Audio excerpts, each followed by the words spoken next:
welcome to Arts and Entertainment. I'm Deborah Gilbert, your host, and again, as always, thanks so much for being here today. Well, I have a special treat for you. We're going to highlight poetry, and there's a fantastic show that happens right here at the station called The Art of Poetry, and it airs every Monday at 8 p.m., again, right here on this channel. And I have the pleasure of having Frank Crowley and Gemma Mathewson as producers and co-hosts of the show today. And Gemma, Frank, thanks so much for being here. Thank you for inviting us. Wouldn't miss it for the world. What I do to begin each show is the background of my guests, because I know my viewers would really love to get to know you. Gemma, tell us about yourself. What's your background? Well, my background is I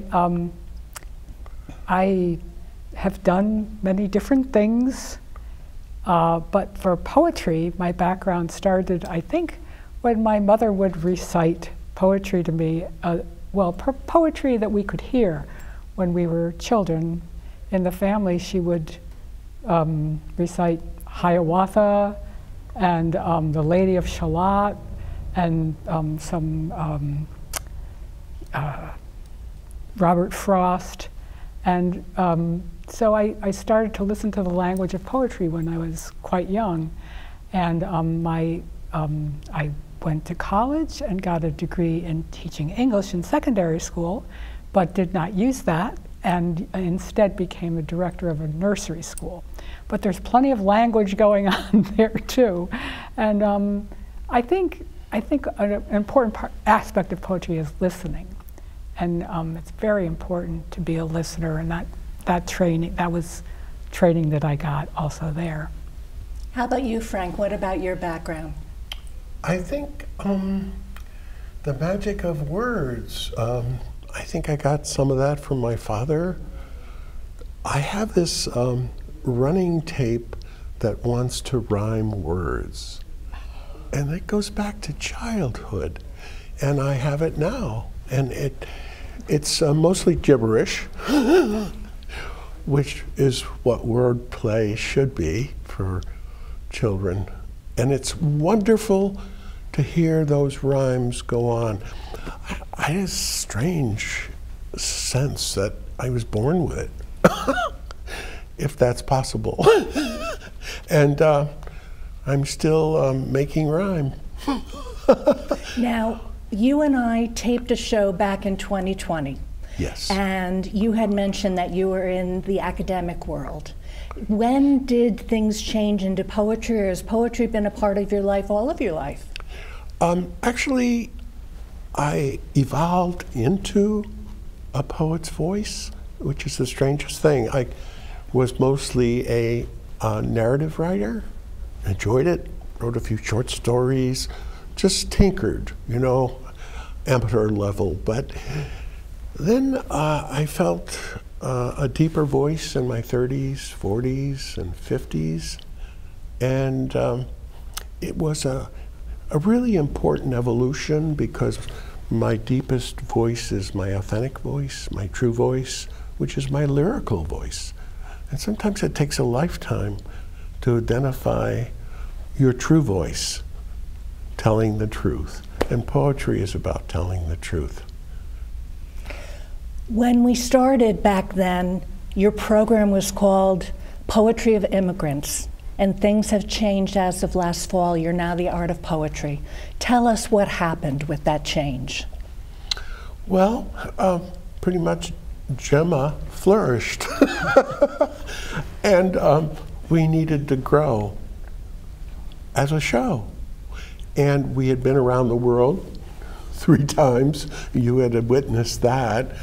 And as you asked earlier, guests just kept appearing from countries all over the world. What a joy that was. And then I thought, well, we are now at the level where we're starting to focus on the craft of poetry. So that's why we changed the name, changed the focus to always bring in some of the craft. And Gemma's an expert at that. She really helped me to go from just a kind of playful rhythm voice to a really much more profound voice, So the partnership has really been the evolution of the show too, which is a good thing. Frank sometimes gives me assignments, and oh, it's Women's Month, it's this month, it's that kind of month, and so I go scrambling, and I don't know which tangent I'm going to go off on, or Frank's going to go off on, but we're very generous with each other's tangents. Oh, and yes. But we said, well, we'll start out with women, but okay, let's make it about a specific poet or.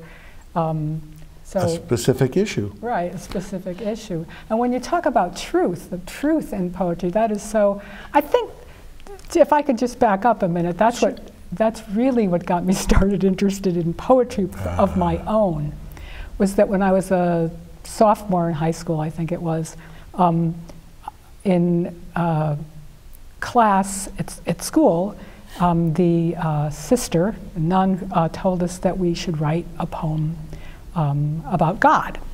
And it was an assignment, and I took it as an assignment, and I wasn't really very interested in writing a poem about God because I thought it was so general but also personal. But I did it as an assignment, and I didn't feel very close to that poem. And then, unbeknownst to the whole class, our poems were submitted to the Catholic Daughters of America Poetry Contest, and my entry won for the country. And I was so embarrassed. The whole school was feeling joy over it, and I felt like a fake because I did it as an assignment, not as a response to the spirit. So, as I often do, I made a vow to myself that I would never write anything like that again. I would never be coerced to write something on a very important subject. It'd have to come from my heart. So. And the Museum of Rain has come from her heart. She recently published. Tell us about that. Oh, well, the Museum of Rain started from a dream. The title poem started from a dream that I was with my daughter, and we wandered into a Museum of Rain, which are all these rooms, and different kinds of rain was falling into each room, and we were having such a good time. But and when I woke up, I could see, her wet smile, and that's how that poem started.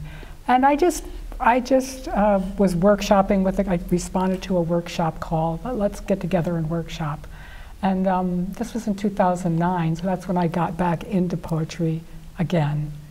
And the poems came from there, I think over about a 15 year period. I finally said, well, I better put something out now or I don't know when it'll ever happen. So that's what I did. For the viewer that is out there that would like to be a poet or is pursuing poetry as we speak, did you become a published author? How did you get it in book form?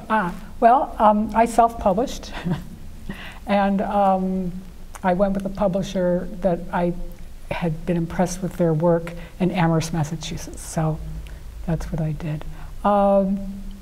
Yeah, I basically asked friends to be editors, and I had 3 different editors who did 3 different things. One was proofread, one was content, and one was more layout, and they all took that upon themselves. So I really had a little bit of everything going. How does somebody become a poet? Do you give any advice to any of your viewers as to how to get started? Frank, what are your thoughts?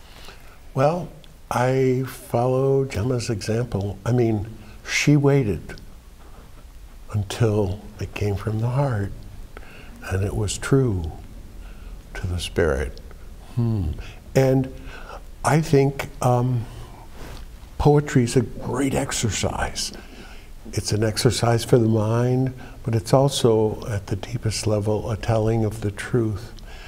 And Gemma just shared a new poet with me, Ilya Kaminsky. And I just called him up on the internet, and he is Ukrainian. And this is an offshoot, a development of our show on the Ukraine, which we did last Thursday, taping, which will be on a week from tonight, and that is to celebrate Ukrainian poetry and culture, but telling the truth from the heart. So to answer your question, write all you can every day, but make sure it's from the heart and that you're telling a truth the best you know how. It's also good as an exercise to play games with words, but wait until you get the inner voice telling you, this I want to share as a private, personal experience, which now becomes public. And it's at the level that my heart and soul tells me to share. And that's sometimes until 75, when I put out a chapbook. And I think I would encourage people to think of poetry not as either or good and bad, or do this, don't do that, but and. So if somebody writes a poem and it's a lyric poem, that's great. If they want to write a poem about a story, that's just another kind of poem. You don't always have to write lyric poetry.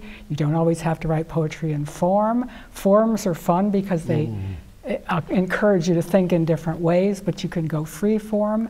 And I think I would encourage people to never let anybody else tell them that what they're writing isn't poetry. If it's in your voice and your choice, your choices is your poetry. And there are ways to make your poetry effective to play around with, as you're saying, but it's not an either or thing. It's not, so they say you can't use gerunds, the ing words, or you can't, there's so many, can'ts from the school of poetry. Yeah. But I would say, just. It's all good, as Gemma often says. It is all good. Get out there. Let it fly right from the heart and the soul. Get excited about words and then publish. Yes, publish. So it's all a plus. Take us back to the beginning. What made you decide to start the original show? 5 years ago, right? Oh, thanks for asking. It was January. It was a light bulb that went on. Oh, there are so many more immigrants in the country. Boom. Oh, they're getting a bad rap. Oh, but look at the cultures they're bringing, and the gifts they're bringing, and the poetry they're bringing. So that was our start in January of 5 years ago. It was Frank's idea, and I was just so happy to be involved with it. So the next question is, how did you two meet each other? What brought you two together to be co-hosts? Oh, she's got some history.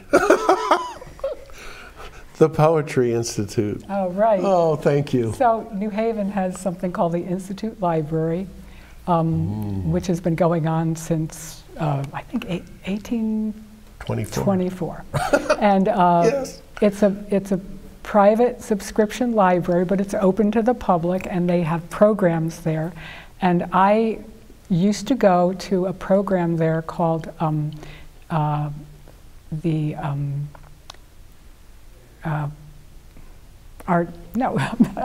brain is.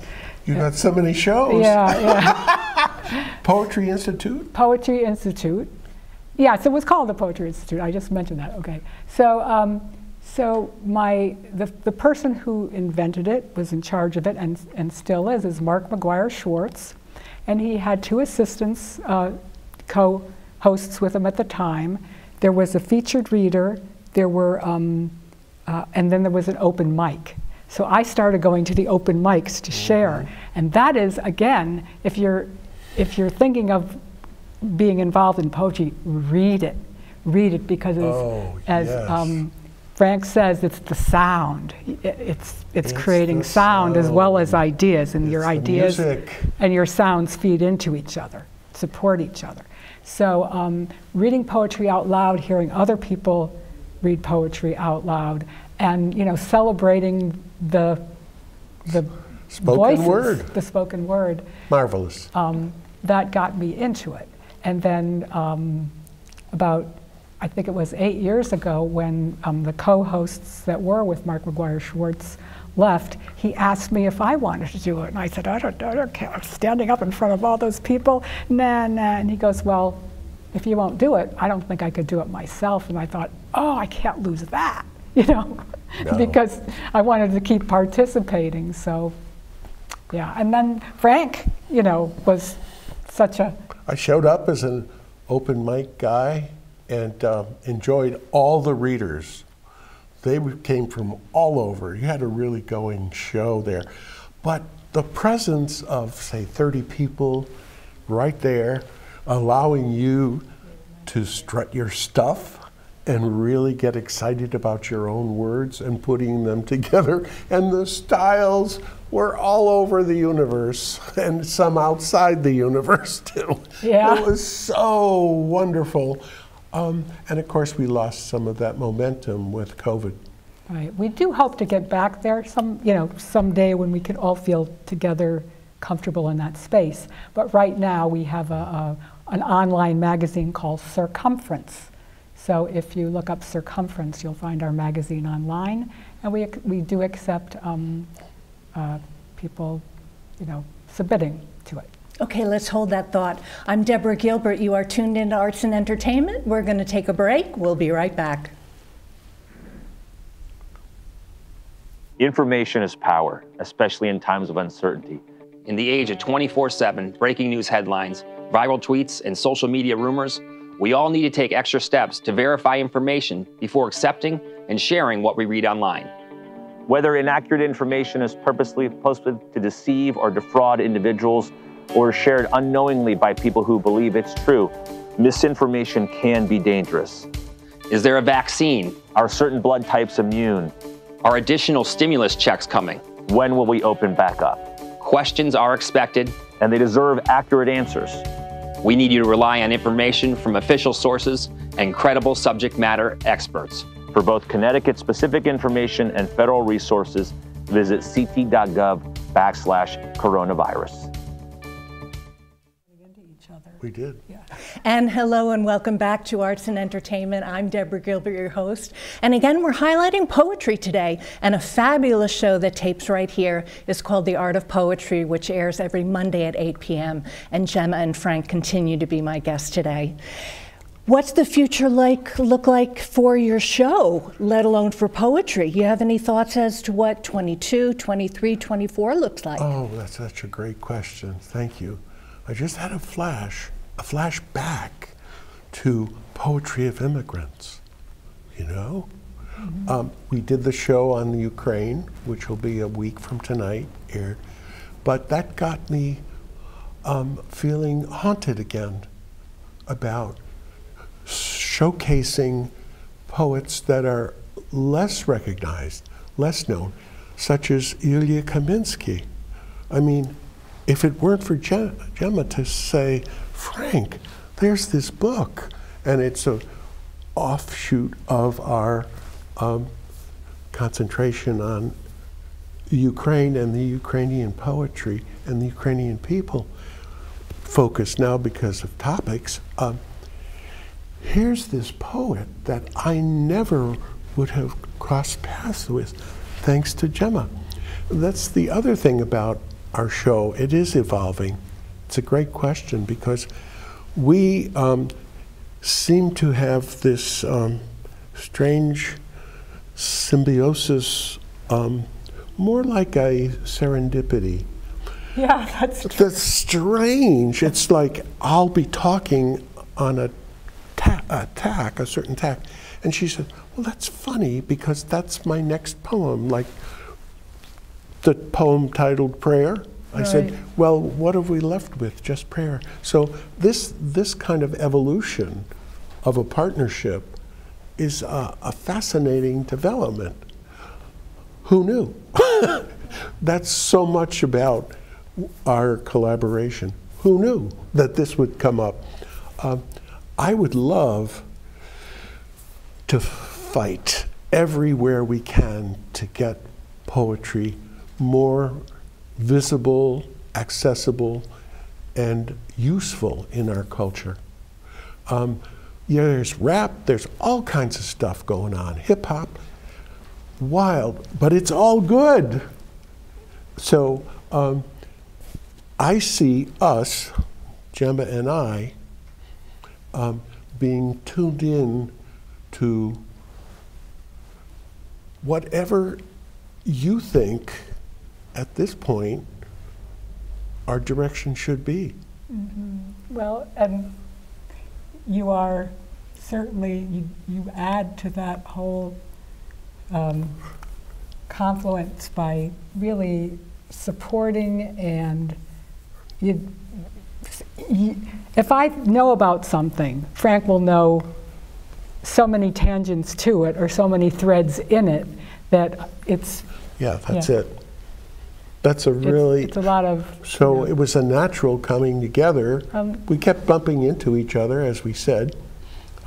Guilford Poets Society, New Haven, the Poetry Institute, the library. We kept running into each other and then realized that, oh, this is such a natural teamwork that we have established and developed, I mean, since the get-go, that I'm now a partner in an enterprise that I had no idea would evolve. And I think we keep teasing at the threads. There's, again, because we have a wide angle on poetry and of our own views, we can tease so many different threads to come up with the next show. We're talking about doing indigenous poetry, which is very upfront in the last few years. Joy Harjo was Poet Laureate, I think in 2019 or 20. But she is fabulous, and the whole show could be done about her. So it won't, and that won't be poetry of immigrants. That will be poetry of indigenous. So your show runs an hour. How is it? I run a half hour and I have no co-host. You are co-hosts and run for an hour. How is it to have an hour show? You're on your way. There's no question about it. You are on your way to a whole hour. And who knows? You know, the sort of synchronicity of Gemma and I evolving together as co-hosts is really a possibility for you out there. It's almost as if your co-host will find you. I'm not sure if I'm ready for a co-host or an hour, but do you find having an hour show is long? Does it ever get to be too much? No, the opposite. It's too short. The opposite. We Really? were just talking about that before we went on about, oh, I'm sorry, you wanted to do this and that last show, but we didn't get to it. And that often happens, but better to have it be that way. That's for sure. But I see it. I see it now, you know, arts and entertainment. And I see, I see it in your future. Thank you. What's the future look like for you folks? Will you keep on taping here and doing the show? I hope so. I hope so. And if we're invited. And now that we've evolved, in a sense, in our personal paths as poets, you know, Gemma out there with a chapbook that's really a wonderful experience. It's just so filled with wonderful anecdotes, like the Museum of Rain guy in California, and it's just so. I really recommend that. I was stunned by the quality of her poetry in that. I mean, we know each other as poets, but to really have the focus, I was overwhelmed with the quality of her poems, and I've heard that from several friends. Oh. Well, you're no lightweight yourself, Fred. Well, I'm more and more lightweight, but instead of the other way around. And I recognize that. You know, what's that word I'm trying to think of? So much for rhythm and rhyme. Well, we are starting to run out of time. Anything that you'd like to tell my viewers, the viewers, about your show or about poetry or about getting started? Write every day. Write from the heart every day. Any little anecdote, any little odd observation that isn't in the normal realm of thing, write it down. And that'll train you. Eventually you'll have your own book out there. It starts with baby steps. Yeah, and again, it's not either or. If you want to, write about a rock that the waves just push a little further up the shore, you can make a poem about that. Absolutely. Well, I want to thank you both for being here today. It's been a pleasure. Have you had fun? Oh, yes. I want to come back. You will come back. We'll do another poetry show. Oh, thank you. You have Thank you so much. Most encouraging face. It's so fun to talk to you because you feel listened to. Well, thanks again for coming. I appreciate it. We appreciate it. And to all of my viewers, if you are interested in volunteering on the show or being a guest, please let me know. I'm at artsandentertainment@mail.com. I'd love to talk to you about that. Well, again, we've been talking about poetry, and tune in to The Art of Poetry, which is Mondays at 8 o'clock right here on this channel. I'm Deborah Gilbert. You have been tuned in to Arts Entertainment. Hope you have a super day today. Thanks so much for tuning in. I'll see you next time.